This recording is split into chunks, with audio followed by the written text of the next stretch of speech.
Just to put this out there, this is not a horror film, but rather more of a psychological thriller. But even with that, I gotta say, I owe this movie an apology.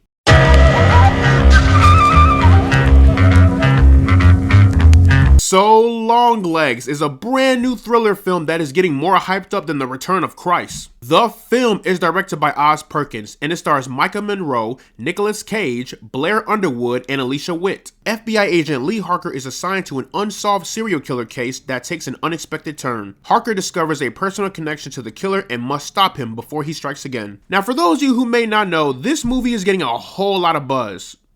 Like a lot. As of now, that movie is the talk of the town, especially in the world of film. I didn't want to go in expecting this movie to be like the next staple of filmmaking, but rather a decent fun time. And I can confirm that this movie is just all around incredible, with a few problems with the third act, but I will get into that later. First off, the story was great. This movie is a slow burn, but as a psychological detective thriller. So the movie gives you bits and pieces within the first act, and then as the movie goes on, you are slowly putting everything all together, and when you're trying to put all the final parts together, the movie just flat out tell you in the third act what it's all about, which I personally don't think is a bad thing, but I actually had fun putting everything together. Like, who is she? How does she come into play? How did he get involved? How long has she been doing this? You know, stuff like that. I love movies like that where I'm just slowly putting everything together and then by the end I figured it out, or I figured it out by 90%. And I found the story to be all around captivating and intriguing. And even if you're not the biggest fan of this story,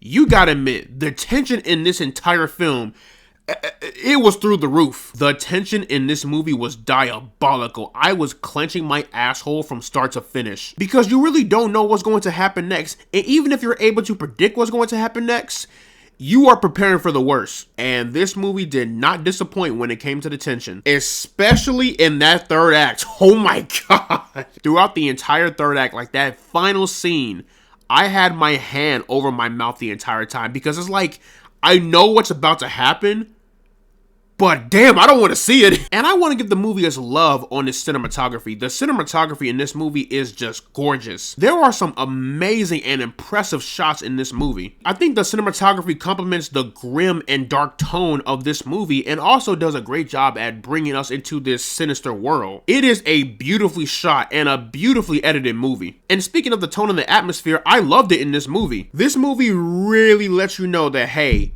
we are about to enter a very wicked and evil, sinister world. The first two acts set the tone just as good, if not better, than the third act. This movie is dark, and not only in tone and atmosphere, but also in lighting. I think the lighting in this movie was intentionally dark just to really sell the tone for this movie, and I thought they did a phenomenal job at it. But I want to take a moment to really compliment the camera shots in this movie, or I guess you could say the camera lens that were used for certain scenes. So there are moments throughout this entire movie that is supposed to represent Lee Harker's past when she was a child, and you'll notice how those scenes are filmed in this box-shaped like cut, if you will. And I believe the reason why those scenes were filmed in this box-shaped like cut is because that those memories of Lee were supposed to be, I guess you could say, lost or suppressed memories, because you see how she has a hard time remembering of what happened in the past. I don't know if I'm overreaching with that, but that is what I believe. But the best part of this entire movie were the performances. Micah Monroe was incredible in this movie. Now, I have never heard of this actress a day in my life,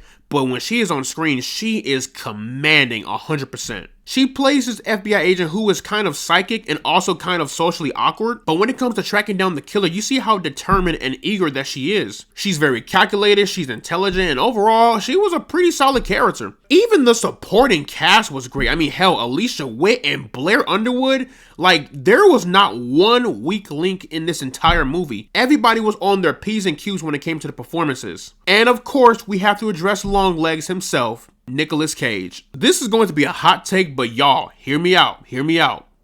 I thought Nicolas Cage was one of the best parts of the entire movie. Because it's Nicolas Cage being Nicolas Cage. Like, imagine the Nick Cage that you love and know, but he had a really bad peanut allergy and he covered his face in baby powder. That is what he looks like in this movie. So he plays himself, and I'll be honest, at first it is kind of like, okay, this is just Nick Cage putting on a costume. But at some point near the end of the second act, he actually gets a little scary. Like that scene where he's being interrogated by Lee, he was kind of scary, I'm not gonna lie. Is Nick Cage a little goofy at first? Yes, but by the end of the second act, I was willing to look past that goofiness and really embrace him as Longlegs. Do I think this is one of Nick Cage's best performances ever? No, but I could see someone trying to weave it into the conversation, and I wouldn't be mad at it. I saw someone online say that Nick Cage felt out of place in this movie, and personally, I disagree. If anything, he felt right in place. I mean, the guy is a devil worshiper, so they're not the most sane people on the planet. Nick Cage knew what movie this was, and he fully embraced it. And despite all of the great things this movie has to offer, from the story, to the performances, to the tension, to just all around the production and the tone and atmosphere, this movie is overhyped. The critics hyped this movie up way too much. Like, there were folks saying, oh, this is the scariest movie of the year. Relax. This is not the scariest movie of the year. It is wildly disturbing. I can admit that. It is a very disturbing movie, but it is not scary. And that's kind of what I was worried about going into this movie, because the way they was hyping it up, it had me excited, but also a bit scared, because I'm like, what if the movie isn't all that? But I guess all of that hype paid off, because this movie's on track to be making between 20 to 30 million at the box office on a budget that's $10 million or less. That is insane. And this is an indie film making this amount of money on top of that. And they say cinema is dead. Despite the box office success, I still had my issues with the third act. Even though I absolutely loved the third act, I have a few questions regarding it, and I can't talk about it because that is spoiler territory, and I don't want to spoil this movie because it is certainly worth a watch. But those questions really made me wonder, was this kind of an afterthought? Because the more I thought about the third act, the more I realized this movie gave me more questions than answers. But in the end, Longlegs is certainly worth a watch. This is one of the most tense and most beautifully acted and crafted movies I have seen all year. Yes, the movie has its flaws, of course, but I'll tell you this though, it's better than whatever the fuck Blumhouse has been doing all year. So, plugging Longlegs into the rank system, I am placing this one into the pinnacle zone. But yeah, y'all, that is pretty much my review for Longlegs. Let me know down in the comment section below what you guys thought about Longlegs. Did you love it? Did you hate it? What is your favorite Nick Cage performance? Whatever you thought, let me know down in the comment section below. And as always, guys, leave a like and subscribe if you want to see more, and I will see you all in the next one.